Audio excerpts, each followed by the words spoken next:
going down. Does anybody remember that John Denver song from back in the day? Gospel changes, prodigal. It's called Both Things. We use the word prodigal a lot, right? But what does it really mean? So I just want to jump in. John Denver helps us kind of get that focus. Prodigal. Profuse or wasteful expenditure, recklessly spendthrift. So we're going to be into this prodigal son story. And what I'm going to ask you to do, kind of keep in mind the song you just heard, but try and find yourself in this story.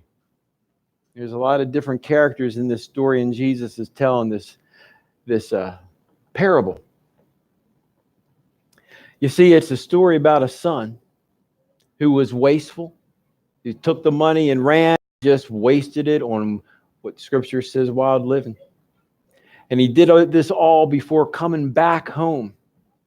And so here we have this song by John Denver. He said he'd been away a while. He was working his way back home over many a ragged mile. And then he says this, when he finally crossed the river, his father saw him near, and there was a joyful sound for all the world to hear. Now think about that. John Denver wrote this back in 71. Some of you guys weren't even a thought back in 71. And some of you guys were old back in 71, right? But here the story is still true. Jesus is telling this story just a few years ago, and it's still true. It rings true so much today. So let's see. I'm going to, if Doris, is she ready to do the scripture today? Are you good with that? Okay. Yep. Luke chapter 15, if you guys can pull your Bibles open. Doris and I forgot to talk about that this morning. And Luke chapter 15, read from 11 to 31. Doris is going to read that for us. This is a story that Jesus is telling, and we're going to get into this detail about this.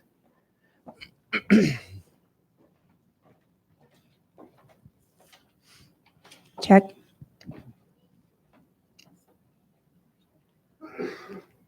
Luke 15, 11 through 32. Jesus continued, there was a man who had two sons. The younger one said to his father, Father, give me my share of the estate. So he divided his property between them. Not long after that, the younger son got together all he had, set off for a distant country, and there squandered his wealth in wild living. After he had spent everything, there was a severe famine in the whole country, and he began to be in need. So he went and hired himself out to a citizen of that country, who sent him to his fields to feed pigs. He longed to fill his stomach with the pods that the pigs were eating, but no one gave him anything. When he came to his senses, he said, how many of my father's hired men have food to spare? And here I am starving to death. I will set out and go back to my father and say to him, Father, I have sinned against heaven and against you. I am no longer worthy to be called your son. Make me one of your hired men. So he got up and went to his father. But while he was still a long way off, his father saw him and was filled with compassion for him. He ran to his son and threw his arms around him and kissed him. The son said to him, Father, I have sinned against heaven and against you. I am no longer worthy to be called your son. But the father said to the servants, Quick, bring the best robe and put it on him. Put a ring on his finger and sandals on his feet. Bring the fattened calf and kill it. Let's have a feast and celebrate. For this son of mine was dead and is alive again. He was lost and is found. So they began to celebrate. Meanwhile, the older son was in the field. When he came near the house, he heard music and dancing. So he called one of his servants and said to him what was going on. Your brother has come, he replied, and your father has killed the fattened calf because he has him back safe and sound. The older brother became angry and refused to go in. So his father went out and pleaded with him. But he answered his father, Look, all these years I have been slaving for you and never disobeyed your orders. Yet you never gave me even a young goat, so I could celebrate with my friends. But when this son of yours, who has squandered your property with prostitutes, come home, you kill the fattened calf for him. My son, the father said, you are always with me, and everything I have is yours. But we have to celebrate and be glad, because this brother of yours was dead and alive again. He was lost and is found. Doris.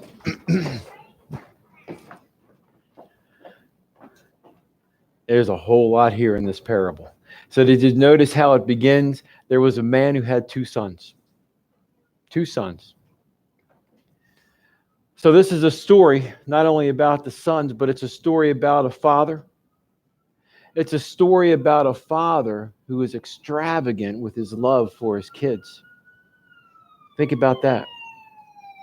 And if you really study this real carefully, you're going to find out more about God than you ever really thought about from this prodigal son. It's a beautiful story. It talks about the Heavenly Father and what he's really like. So if you want to know how God feels about you, if you want to know what kind of worth you already have in God's eyes, this is a story to find yourself in. But it depends on where you see yourself, where you connect here. The question is, how does God feel about you? I need to go forward one more, Andrew, please. There we go. You see, Jesus is telling this story we talked about last week. He's talking to the Pharisees, and he's kind of rapid fire. He's talked about two stories right before, two parables before. Some of you can probably remember that. These Pharisees were kind of muttering. They were getting on Jesus's nerves, right? So he talks about these,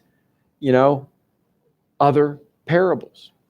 But the Pharisees were really dismayed because here's a rabbi associating himself with kind of the riffraff of Israel, the outcasts of society, giving a bad name to the Pharisees. So the Pharisees started muttering, and Jesus is talking to them. So you've got to understand the context here. This story, the prodigal son, this ripped me up this week for a lot of different reasons. We're going to get into that in a little bit.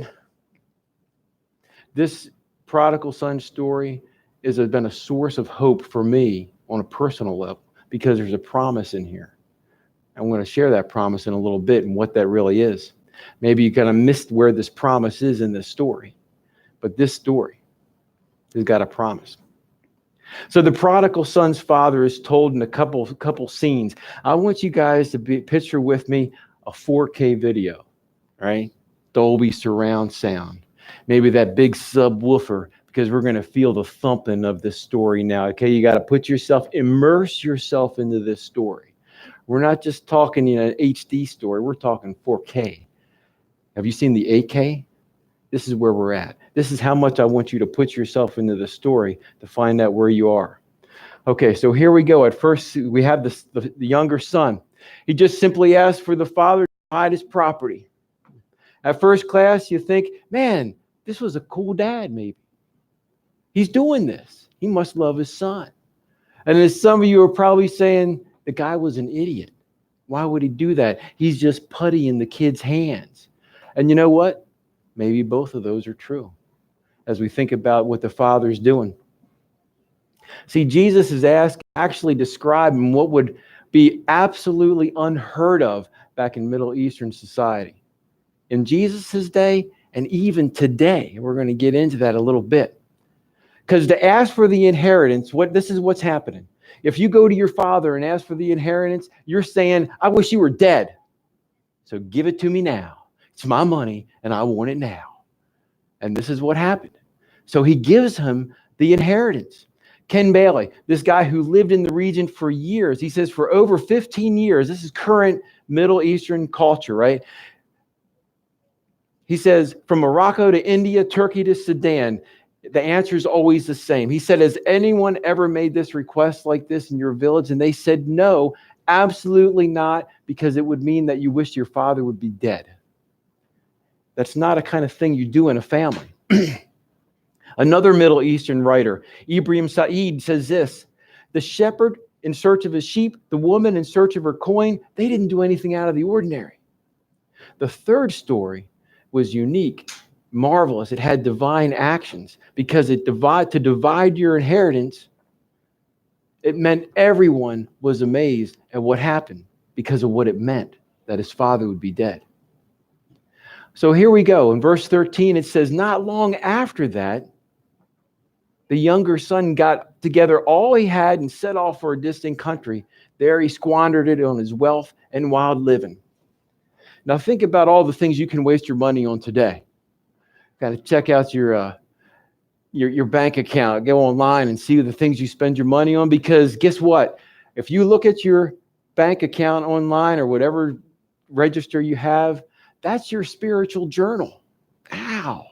What's a whole other story though? Because what you spend your money on is where your heart is. There's just no way around that, right? So here we go. A lot of Westerners think he just got his inheritance and booked, but he didn't do that because he couldn't do that, because this is how it was. He had to liquidate his assets. His father gave him half of all he had. Now keep in mind, in Middle Eastern culture, what you had was your identity. It wasn't like they had a lot of stocks and bonds because the market didn't exist back then. They had things. They had land. They had animals. They had the family jewels. They had things that had been in the generation for a long time, generations at least. So it said, not long after that. This is what he had to do. He was living in a village. He had to go to the villagers and say, hey, would you buy these oxen? Would you buy this piece of property that's mine? He had to liquidate it to those people there who knew he just totally insulted his father by wishing he was dead. This took a little bit of time. The villagers had a lot of disdain for this guy because of what he did to his father, right? But at the end of the day, they bought it. They bought the animals, the herds, the land, the jewels, all that stuff. And then he could leave. Then he could take what he had and book town. Go out, get out of that town, because he get as far away as from his conservative dad. It was kind of cramping his style. And then he goes off. I can finally do what I want. And what does he want to do? No surprise, sex. Well, how about that? How about that? And he begins to squander his money, as you heard Doris read, on prostitutes and everything else. Why is that our go-to? It was a go-to 2,000 years ago. It's our go-to now. Guess what? It's the human condition. It's a human heart. The story is so relevant today. It is mind-boggling. And this is what happened. He was doing what he wanted to do, what would make him feel good. Whether you want to drink, whether you want to take some drugs, maybe you want to get some women or some men, whatever that was, it was making him feel good. He didn't care that he was squandering the money. And what do we do today? The same kind of thing. So where are you in this story of this prodigal son? Jesus is telling this story. Imagine this guy knocking on your door trying to sell all of his father's belongings. He gets it and he goes and he squanders it. And now what? You see, Middle Easterners, if they wanted to get rid of you, they didn't just tell you to go away. This is how they did it. They would give you a job that you could absolutely never do. That was the way they did it back then. Because if you remember, last week is about saving face, right? And we do that a lot today. Middle Eastern, they knew to get rid of this kid who was just a hanger-oner, and we're going to get rid of this guy. He's going to give him a job he could never accept. Pig herding. Why is that a big deal? Because pigs, since Moses' day, were unclean. So we're going back a good 1,000+ years ago. This is so, and America is a few hundred years, right? Pigs have been unclean for that many generations. And then pigs need to be fed 7 days a week because they're always eating, right? This is what happens. He couldn't go to the temple. He couldn't go to church. He couldn't go to the synagogue. So this guy knew he's never going to accept this. But he did. He did. This guy was in this personal downward spiral. Ever been there? Ever been in one of them spirals where you make this one decision and this happens and this happens, you make another decision and this happens, and you can just watch it happen? Maybe your family or loved ones watch that spiral. It's going. It's a predetermined direction. It's going to happen. The question is, are you making those predetermined choices? Are you spiraling downward? Can you find yourself in this story? So there he is. He takes it on this spiraling downward destination. He runs away from church, which is, again, one of the first things people do when they start spiraling out of control. They don't want anything to do with church. People say, well, where is this guy? Where's this guy? Clue. When things start going out of control and you start spiraling down, people leave church, which means it's even more important for us to have compassion on people and reach out to them and tell them that Jesus died on the cross for you right where you're at. Right where you're at. You don't need to clean yourself up before you come. You can be in that downward spiral because Jesus loved you, get this, while we were still sinners, not while we were perfect. You see how this works? This is the story of the prodigal son. And then there he is.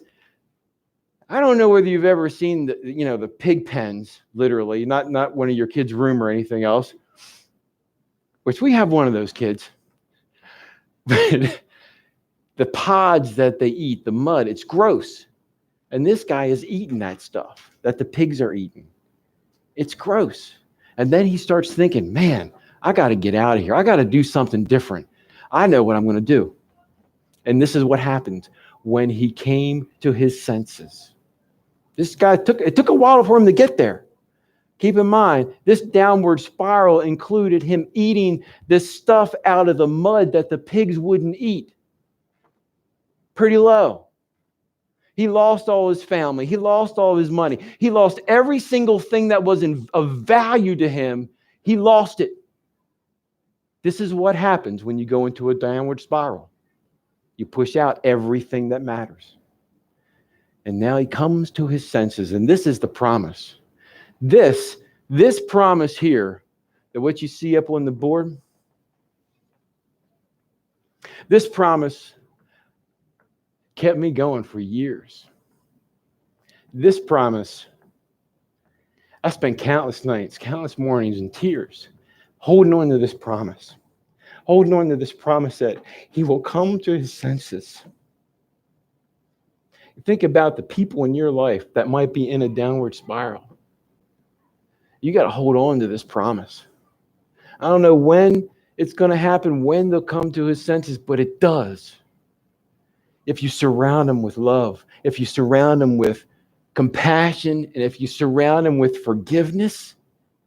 And we're going to be talking about forgiveness next week, right after our first Sunday community meal.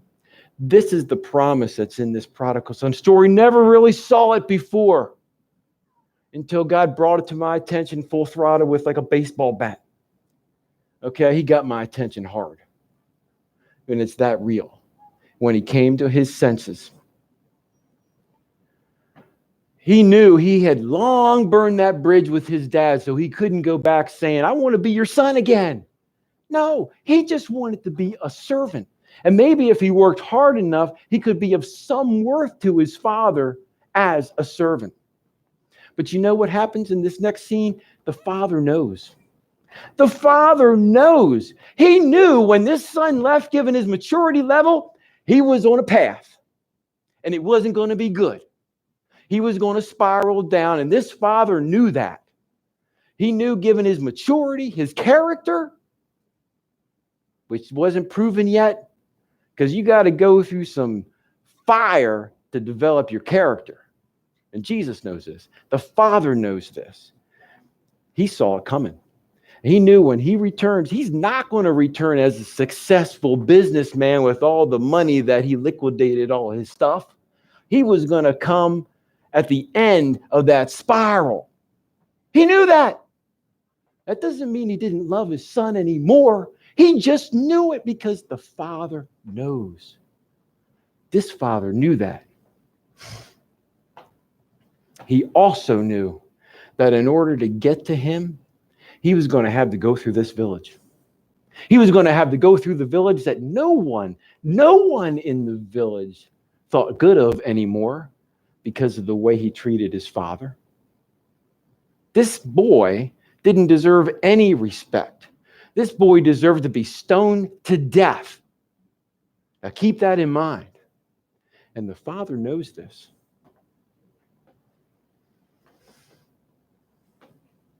So what does the first thing happen when the father sees him off in a distance on the edge of the village? He runs. Now today we don't think running's a very big deal. But back then, it was bad. The father chose to run the gauntlet through the village and not allow his son to go through that gauntlet. The father decides to pull up his robes and expose his ankles. Now we're thinking, what's the big deal about that? Half the people today expose mostly everything they've got and don't give it a second thought. But this is, you go back to history. Ben Sirach, a Jewish writer, says this: a man's manner of walking tells you what he is. Leslie Weatherhead says it's so very undignified in Eastern eyes for an elderly man to run. Aristotle, now we're going back a couple years, says great men never run in public. This was the thought. This was the understanding. Again, we immerse ourselves in this culture of what Jesus is talking. He's talking to the Pharisees, very educated people. And here this guy goes and pulls up his ankles. Now, and you guys know I run a lot, right? So I don't mean not run that fast, but I'm always running, right? Because it's not undignified today. Not unusual. I went out for a run. I thought it was going to be a clear day yesterday. It didn't. It turned out it got cold. It started raining on me. I said, this is not good. That's why you hear all this fun stuff in my voice today, because I got stuck in the rain yesterday. It was something. I was freezing. But here in the story, a father would never run to humiliate himself. And this is what happens. While he was still a long way off, in verse 20, the father saw him. But it doesn't end there. The father saw him and had compassion on him. This is a big deal. He had compassion on him. But to do that, now think about how this father was treated. Think about this. Think about how you might have been treated by your brothers and sisters and parents, how you might have been treated by your daughters, your sons, and all that in the past. In order for this to happen, the father had to first forgive the son.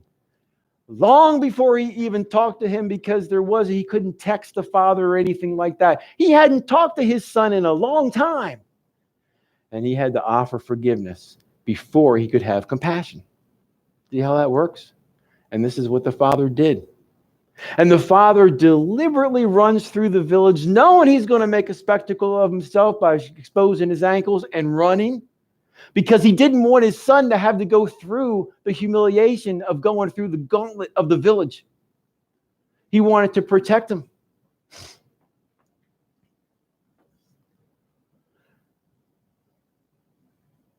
So there we are, the edge of the village. The son's expecting people with rocks. The son's expecting people to just hurl all kinds of nasty things at him that he deserved. Keep that in mind. But then he sees his father coming. And what does his father do? He throws his arms around him and kisses him. Could you put me back one, Andrew? I skipped ahead. So this is what's happening. You know, his father comes up and embraces him. Now they're standing. He's holding them tight. Have you ever held somebody so tight when you haven't seen him in a while? You just love him so much. You hold him tight and he's kissing him on the cheek. All right, this is the scene on the edge of the village. And all these villages, they've already come out. They already see what's going on. And there's the father embracing this guy who wanted him dead and kissing him. What? it didn't even give this son a chance to do what he had planned to do. You see, he had planned to do this. I'll set out in verse 19, go back to my father and say to him, Father, I've sinned against heaven and earth. I'm no longer worthy to be called your son. Make me like one of your hired men. That was his plan. He worked that out when he was digging through the mud and the pods with the pigs, when he was at the bottom of his spiral. His plan was to admit the guilt and just to be a servant. He had no other place to go. But this is what he says. He says, Father, I've sinned against heaven and against you. I'm no longer worthy to be your son. So what's missing? What's missing here? He didn't get a chance to say he wanted to be a servant. His father was holding him so tightly he couldn't kiss his hands. He couldn't bend down and kiss his feet because his father wouldn't let him. They were eye to eye. He was holding him tightly because he loved him so much. This is how this worked. And then to the amazement of everybody, his father says this, quick, bring the best robe and put on him. Quick. The father and son still standing there at the edge of the village. And he wants to get the best robe. Why? Why the best robe? And I'm not talking about a robe you kind of get ready to go to bed in. I'm talking, like the guy who would smoke a pipe and that kind of robe. We're talking the robes that were people. Clothes were a big deal back then because you didn't have cars and everything else, right? He had the best robe. It was saved for noble guests. So he puts it on him. Then he says this, put a ring on his finger and sandals on his feet. Think about this signet ring. This is a ring that they would have used to sign documents. This was a ring that said, you're my son now. You have authority in the family. You're not a servant. I've given you the signet ring, and I'm going to put sandals on your feet. Now, isn't that nice? We think of shoes. You've probably got at least 10, 15, 20 pair of shoes. I tend to have a lot of shoes, because you got to run, you got to walk, you got to do all those different things, right? And you need different shoes for every one of them. Servants didn't have shoes. Just didn't. They walked around barefoot. So putting shoes on his feet, putting a signet ring saying you're part of the family, putting the robe on. Now, this is before they started walking through town, was a clear sign that you are my son. You are restored completely. He's not only reconciling himself to the son, he's reconciling himself to everyone in the village. Everyone. Do you see how much worth the son had in the father's eyes? Now, I'm pretty sure you guys haven't said to someone in your family, I wish you were dead. Maybe you did. I don't know. I'm pretty sure you haven't. And yet still, the Father has valued this son so much. If you've ever thought you don't have that value, go back to this parable and find yourself in it. Because the Father's trying to reconcile himself to his son and the entire community before he would even walk through the village. He wanted everyone to celebrate, and this is what he said. He wanted everyone to celebrate, so he kills the calf. Didn't kill a chicken, didn't kill a goat, because that wasn't enough meat to feed everybody. This was a big deal. This was a huge deal. He wanted everybody to celebrate because he's been found, because he's come back home. He heard the call and he came back.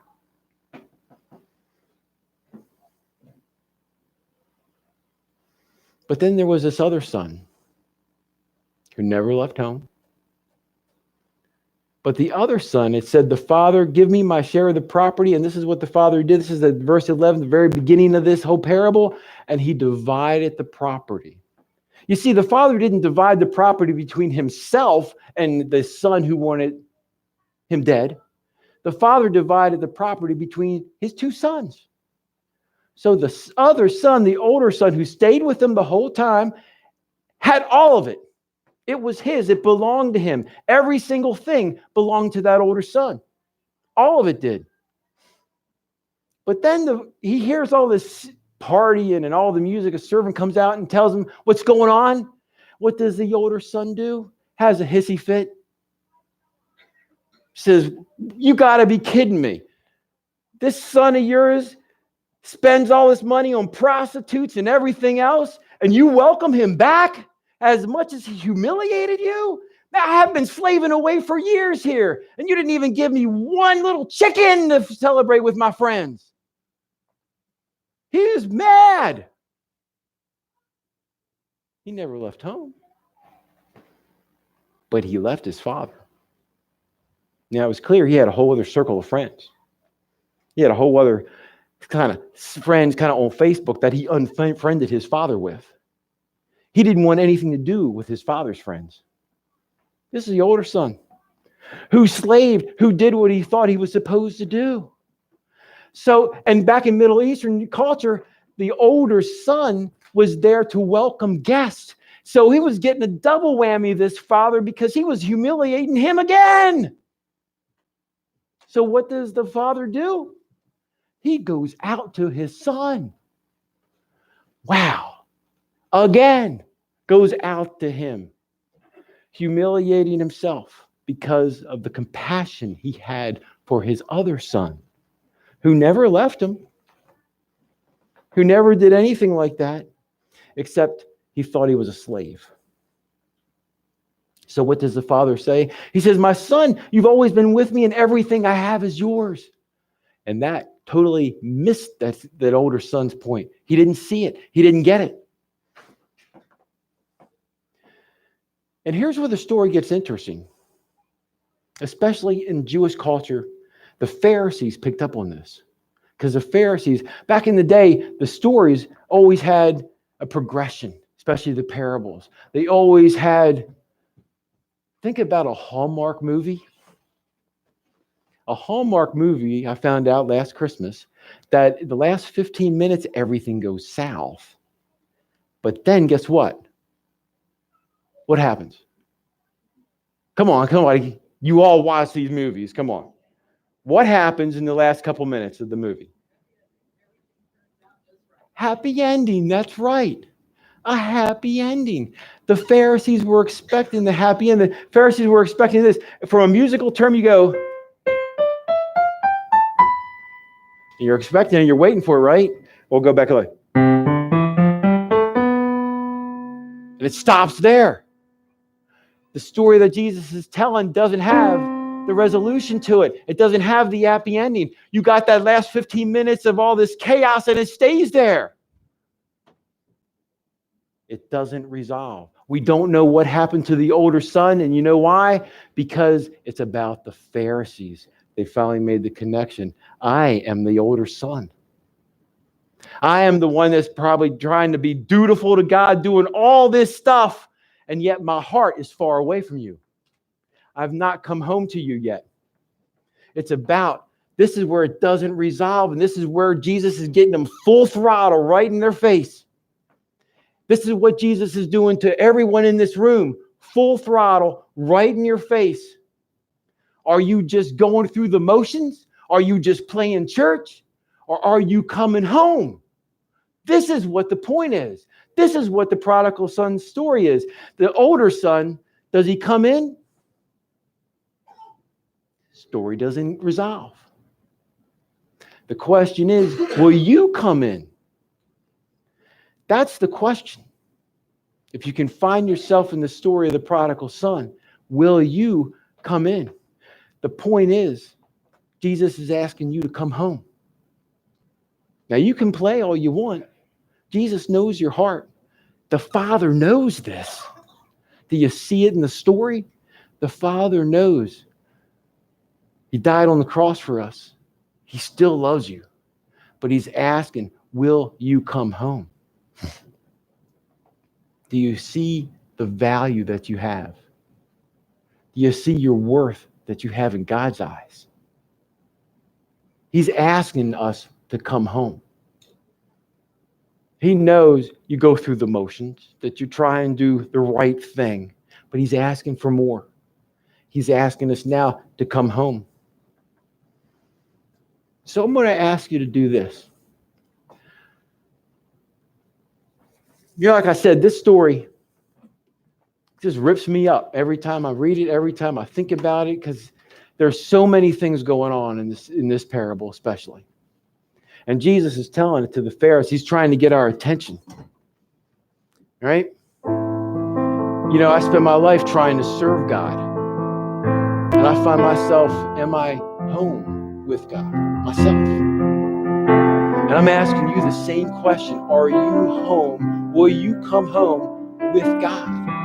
To lay it all out on the line, to change what your heart's telling you, to think differently, to live, to treat people differently with the compassion the Father gave to his sons, both of them, to the point of humiliating himself in front of all the people because he loved them so much. So I'm going to ask this. If you are serious about God, not just to play with God, not just to be a church, which we need to be, but tomorrow morning, Wednesday morning, when things kind of go south and get really tense and hard, will you be the person God wants you to be? Will you be able to show people the love and compassion that he's showing for us? It's a simple question. Will you come home? And if this is something that you want to do, I'm going to ask you, let's just come up and pray together. Let's just stand and hold hands, and let's just thank God that we can come home from wherever we might be at.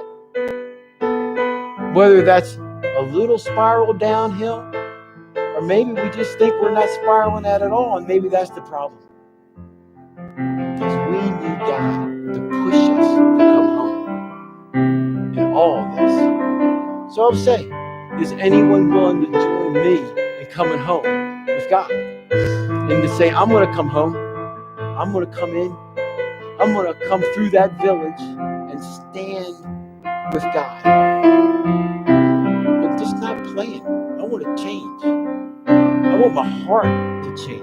I want my heart to be like my Father's. I want to be able to show love. I want to be able to show compassion. Even the people that don't deserve it. This is what God wants us to do, and we got to come home for that to happen.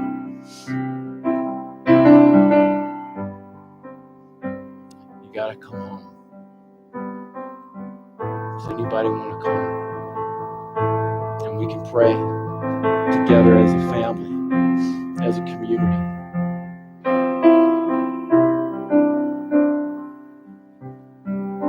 So I'm going to take that as a no.